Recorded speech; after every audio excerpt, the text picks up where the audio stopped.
Demarcus Jones. History. Knowledge. Yeah, the truth is here. Black history was a mystery. I mean, it never really made no sense to me. Like who we were before slavery, how we got here, how we came to be, or what the strategy, about the powers that be.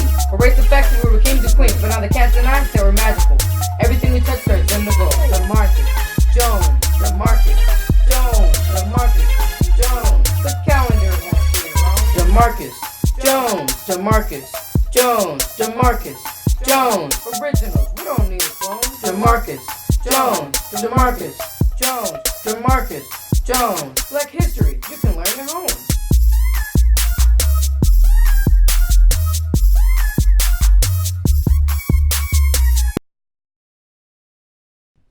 Chapter 7.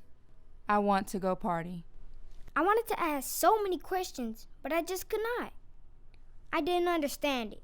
King Hatshepsut didn't look at all as mean as General Barca, and she carried no weapons, yet I was more nervous about asking her questions than I was with him. "Demarcus, are you okay?" she asked. "I'm fine," I assured her. I guess she read my mind because she smiled with a look that was so sweet, just like my mom does when she's being really nice. "We're going to join the chief steward of Aman, Sinmut, on his journey to the way of the Holy Land, to Punet.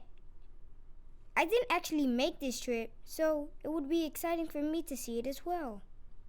I had no idea what she said, but I continued along with her. We watched as Sinmut traveled on his long journey by way of sea. King Hatshepsut told me that the voyage took 2 whole years. Sinmut traveled with 5 big ships. There were plenty of people in each ship. They packed food and water in odd-shaped jars, along with gold rings, necklaces, bracelets, weapons, tools, and a lot more other things. I didn't think they had enough food to feed all of the people, but it was proved to be more than enough. When Sinmut finally reached Punet, he was greeted by many people who looked very similar to the people from King Hatshepsut's land. What's that? King Hatshepsut said that Punet is where her ancestors came from, before Kemet. Sinmut and a few other people were led by a short, round lady who looked like my Aunt Patty, and a tall, slender, really dark man with gold rings around his legs. They appeared to be the leaders of Punet. Both the people of Waset and the people of Punet all spoke to each other in languages that I didn't understand. At first, the conversation seemed to be upsetting and confusing to each side. But when Sinmut finally gave them the gifts that he brought, everyone seemed to be in a better mood. "What are they doing?" I asked King Hatshepsut. "They are trading. Sinmut gives some of the goods that are plenty in our land, and we trade for some of the goods that are plenty in their land," she replied. The gold rings Sinmut gave to the slender dark man were almost the same as the ones he wore on his legs. The men here wore braided beards, as the one I saw King Hatshepsut wearing when the obelisk was raised. But these beards were real. After the ships were unloaded with the old goods, everyone began to celebrate. There was dancing, eating, and fun for everyone involved, even the children. These people really liked to party, like it was a holiday. "What do you think, Demarcus?" King Hatshepsut asked me. "I want to go party," I said with a really big smile. "Can we go?"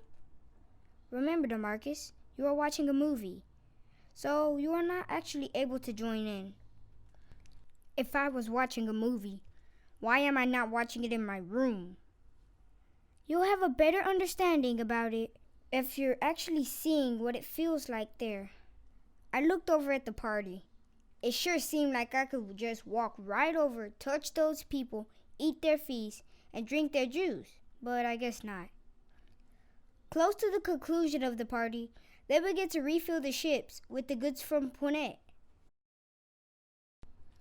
Some of the goods included trees, different woods, jewelry, dogs, and other wild animals, along with jars full of other random things. This is how we build those beautiful buildings, just like the one you marveled earlier. We cut to our brothers and sisters in other areas and trade with them. The things we bring back, we use in some of our buildings and on our land. I looked up at King Hatshepsut, and she handed me a small gold ring. It looked like the ones given as gifts to the peoples of Punet. There were small letters carved in the ring. They were the letters of King Hatshepsut's language. She told me that the symbols represented my name, Demarcus. Thank you, I said. I ruled Kemet for 34 years, and there were many people who didn't want me to be king, but I knew I was the best choice. I knew that I would make sure Kemet would be the same strong country it was when my ancestors drove out the foreigners. I have helped to rebuild my land one building and sculpture at a time. I have a lot of strength, and there is more strength in my people, and there is a lot of strength in you. She touched my chin softly, just like my mother would.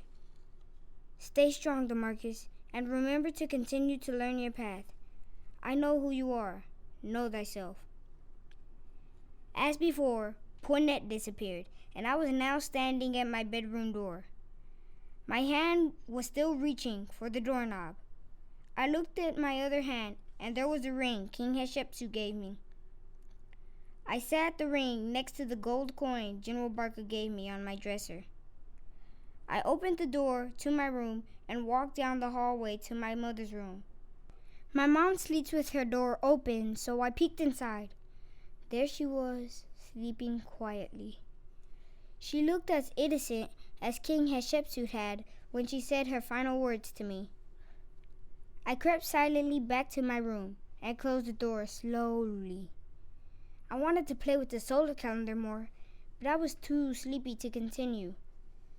I knew the time on the clock hadn't changed, but I felt like each trip in the past lasted more than a few hours. I was afraid that when I'd awakened, the solar calendar would be gone, so I snuggled up in my bed holding the calendar so that it couldn't move. I was more tired than I thought I was because as soon as I wrapped the calendar around my hand, I laid my head on my pillow. I was asleep.